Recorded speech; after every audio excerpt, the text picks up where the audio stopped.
The origin and mythos of Valkyries. Valkyries have appeared in various forms throughout ancient mythology, most commonly as a fearsome force of Viking warriors. They are an all-female fighting force that has garnered prominence for their intense commitment to one another as well as to Odin, the monarch of the Norse gods. They have appeared in Marvel films and comic books, as well as operas by the renowned composer Richard Wagner. Hello everyone, and welcome to a brand new video on the channel.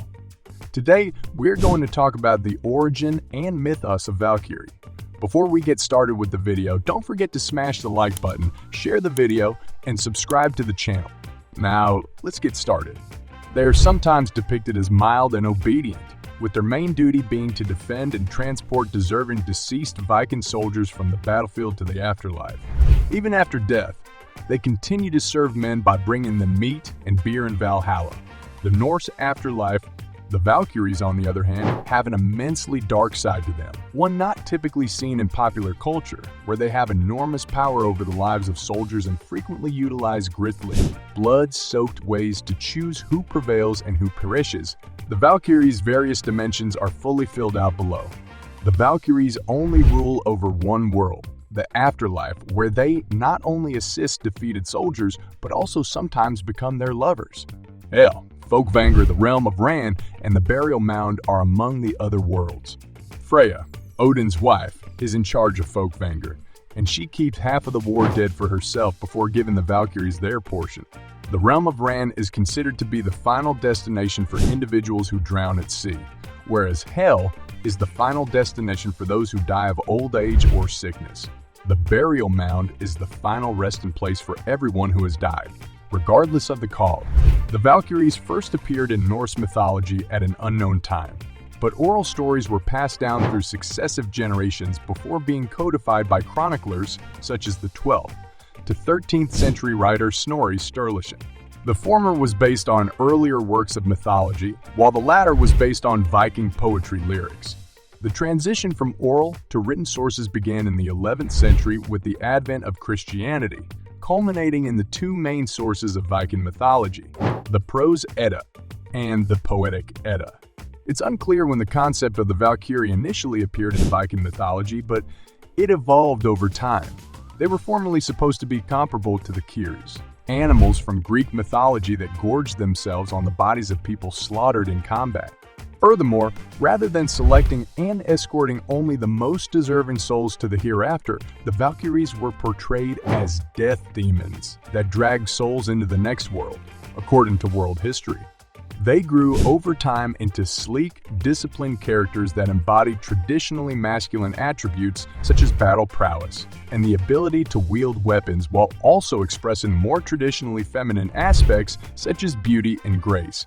The Valkyrie has been depicted by 19th century artists such as Peter Nikolai Arbeau as part of a terrifying and fearless horde, riding into battle wielding spears, bows, and arrows, and wearing armor and helmets with horns, as seen in Valkyries, the wild hunt of Odin and Valkyries.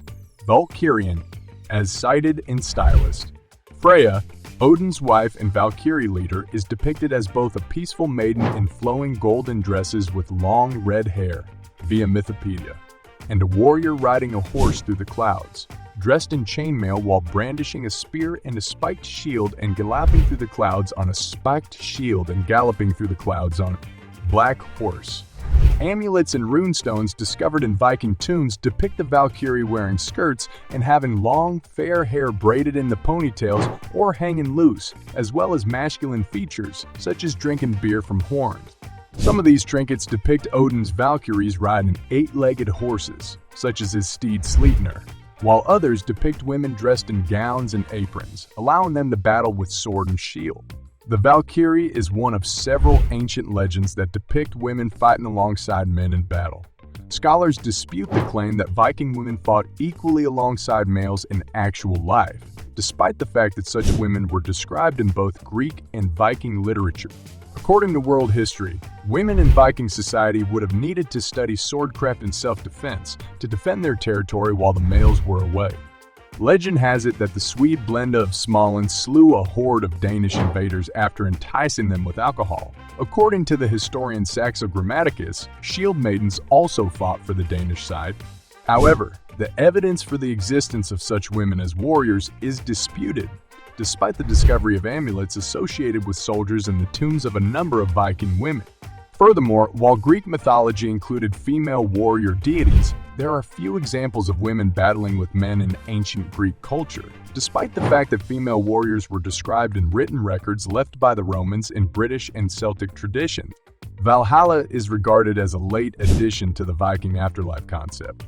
Initially, it was only a place for the dead rather than a pleasure palace. However, it later evolved into a place where people chosen by the Valkyries, known as the Einhardjar, might expect to spend eternity in a hall where meat, beer, and water are continually flowing via world history. Andrimnir, the god's chef, feeds the exalted ones from an enchanted pig whose meat regenerates on a regular basis, while a fabled goat offers an unlimited flow of mead from its udders. Meanwhile, Eikternir, the huge deer heart, drips water from its antlers into a spring, offering a pleasant and endless supply. Along with this, the hall is adorned with spears, shields, and chainmail coats, all of which are necessary tools for the ongoing conflicts that the deceased soldiers will confront. Other gods, according to Life in Norway, can claim dead warriors as their own, including Freya, queen of the Viking gods, and the lady thought to be the leader of the Valkyries. She is claimed to carry people to Sessrumnir, or the Hall of Many Seats, which is set in a beautiful realm of rivers, mountains, and flowers. They can, however, be sent to a variety of other kingdoms after this, none of which are as lovely as Valhalla. Freya, Hildur, Eir, Thrud Sigrun, and Brynhild are among the most famous Valkyries. According to Mythopedia, Freya is associated with fresh birth and fertility, as well as warfare and leadership, while the male gods utilize force or deceit. As in the examples of Odin and Loki, Freya is thought to use conventionally feminine techniques such as beauty and sexual favors. In mythology, she combines this with a ferocious appetite for fighting and death, wielding enormous decision-making power over the soldiers who will be given her favor. In many ways, she reflects the Viking idea that death, rather than being the end, leads to new life and rebirth. According to world history, Thrud, a term that translates to power, is a Valkyrie who is similarly represented as exhibiting considerable competence on the battlefield. She does, however, have a caring side, providing love and care to the men who make it to Valhalla. Others, like Hildur, are especially responsible for resurrecting the dead, with one tale picturing her striding through the battlefield and selecting which of the murdered to bestow with fresh life, while Eir casts her protection over troops in combat and cares for their wounds afterward. Her name, somewhat unsurprisingly, means mercy. The Valkyries were servants of the Norse deity Odin, carrying people who favored him to Valhalla, where they would finally enjoy an elevated position during Ragnarok. As a result, they owe complete loyalty to Odin and hold an elevated status in Viking mythology. According to Snorri Sturluson's literature, they also serve as maidens to the fallen, supplying them with drinks when they reach Valhalla. Historians argue that in the larger world of human affairs, the Valkyries were an important part of propaganda efforts, convincing men to go fight on foreign campaigns and promising eternal reward for those who fought the most valiantly while distracting men from the combined boredom and horror of warfare. Within Viking myth and legend, however, this subservient function is merely a minor aspect of the Valkyries' larger purpose, in which human lives are subordinate to their whims.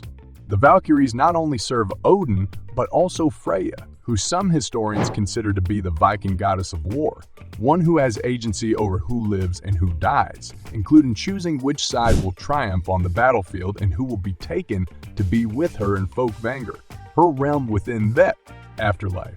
According to mythology source, some researchers believe that these beliefs stem from the existence of two distinct traditions within Viking combat, one that promised devotion to Odin and the other to Freya. That's a wrap on the video. I hope you liked it.